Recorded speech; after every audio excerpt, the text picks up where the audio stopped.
Je suis une grande voyageuse. Je peux peser jusqu'à 200 kilos.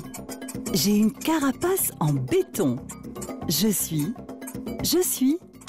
la tortue à grosse tête. Elle n'est pas si grosse que ça, cette tête. Bien vu, son nom lui vient en fait de la taille de sa mâchoire. La tortue grosse tête a une très bonne mémoire. Elle revient toujours pondre sur la plage où elle est née.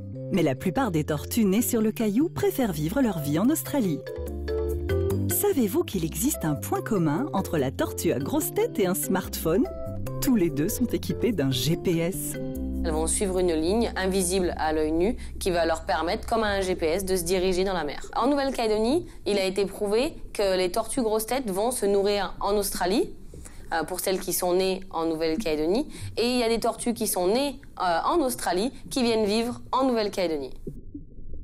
Qui sont ces prédateurs? Les seuls prédateurs naturels pour les adultes sont les requins, puisque les tortues ont des carapaces très dures qui font qu'elles ne sont pas faciles à chasser. Ensuite, nous allons avoir les prédateurs non naturels, et là, c'est l'homme avec un grand H. Il peut y avoir des problèmes au niveau de la surpêche, on peut avoir aussi des problèmes au niveau de la pollution, du changement climatique et toutes les activités en mer qui peuvent impacter les tortues. Pourquoi faut-il la protéger? Donc la tortue grosse tête est classée comme en danger sur la liste rouge IUCN. Ça veut dire qu'au moins 50% de la population a été décimée dans les 50 dernières années.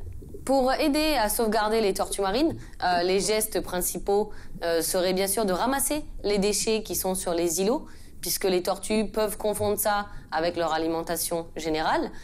On peut aussi ramasser tout ce qui est déchets en mer, puisque certaines espèces de tortues marines vont confondre les sacs plastiques avec des méduses et les mégots de cigarettes avec des crevettes. Les chiens sont interdits sur les îlots pendant les périodes de ponte et à la Roche-Percée de novembre à mars.